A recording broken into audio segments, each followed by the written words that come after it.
في سنة 1987 حصلت جريمة قتل بشعة في ولاية كاليفورنيا. مفيش شهود ومفيش كاميرات، مفيش دليل مادي واضح. الشرطة كانت تايهة لحد ما ضابط شاف حاجة بسيطة جداً على السلاح المستخدم، بصمة، وبعدها ب10 دقايق بس القاتل كان في الحجز. طب إزاي؟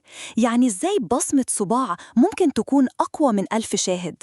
والسؤال الأهم، ليه أصلاً مفيش 2 على كوكب الأرض من بداية البشرية لحد دلوقتي عندهم نفس البصمة؟ ولا حتى التوأم؟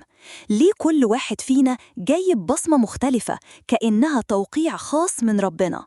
النهاردة هننزل في حفرة عميقة جوه الجلد وجوه الجينات وجوه التاريخ عشان نفهم السر اللي مخلي كل واحد فينا مميز. ركز معايا ويلا بينا. أول سؤال لازم نسأله، يعني إيه بصمة؟ البصمة هي النتوءات والتعريج اللي موجودة في الجلد اللي في طرف صباعك. تقدر تبص دلوقتي على صباعك وتشوفها، شكلها باين جدا بس دقتها خرافية. ها، شفتها؟ أيوة، هي دي.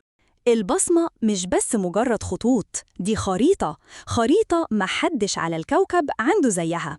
ودي مش بس حاجة جمالية، البصمات بتساعدنا نمسك الأشياء وبتقلل الانزلاق، وكمان بتخلينا نتحكم في الإحساس.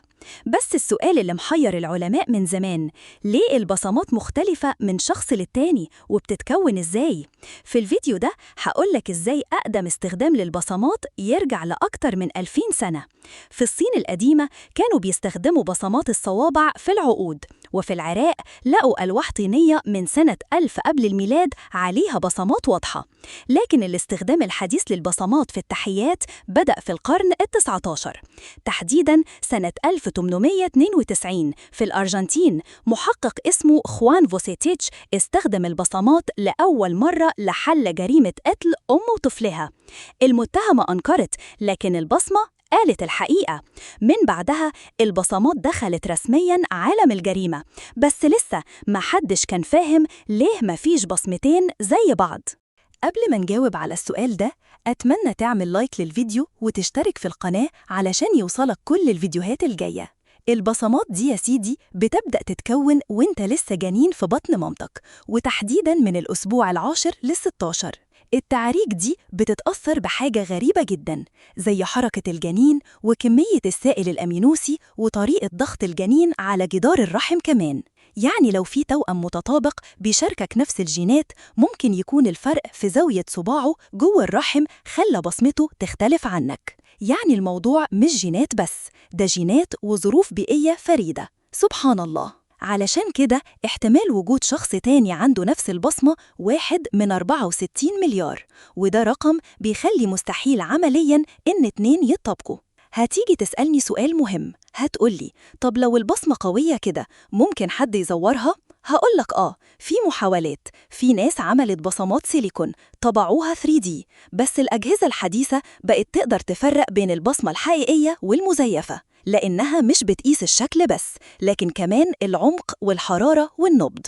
وفي حالات نادرة جداً الناس بتتولد من غير بصمات، مرض اسمه أدرماتوجليفيا، بس دول حالات قليلة جداً. كمان البصمة مش الدليل الوحيد دلوقتي، في بصمة عين وصوت وDNA. بس بالرغم من كل ده البصمة لسه أقوى شاهد. طب هل البصمة دايماً بتقول الحقيقة؟ هقولك إن في سنة 2004 انفجرت قنبلة في مدريد. الشرطة لقت بصمة على كيس متفجرات، مسحوها وقارنوها ولقوا تطابق مع بصمة محامي أمريكي اتقبض عليه واتشهر بيه. بس بعدها بأسابيع اكتشفوا إن البصمة كانت شبه بصمته مش متطابقة، وغلطوا في التحليل. هتيجي تسألني سؤال مهم، هل البصمات ممكن تظلم حد أو تضلل العدالة؟ هقولك طبعاً ممكن لو الإنسان اللي بيحللها غلط. كل واحد فينا عنده بصمة مفيش زيها، مش بس في صباعه لكن في كل تفصيلة فيه، بصمة صوت، بصمة طريقة كلام، بصمة تفكير. ويمكن ده السبب الحقيقي إن مفيش 2 شبه بعض، مش عشان ربنا عايزنا نختلف، لكن عشان كل واحد فينا ليه دور محدش يقدر يلعبه غيره. وبكده يكون خلص الفيديو. يا رب أكون قدرت أشرحه بشكل مبسط. لو الفيديو عجبكم ما تنسوش تعملوا لايك للفيديو وتشتركوا في القناة، واستنوني الفيديو الجاي.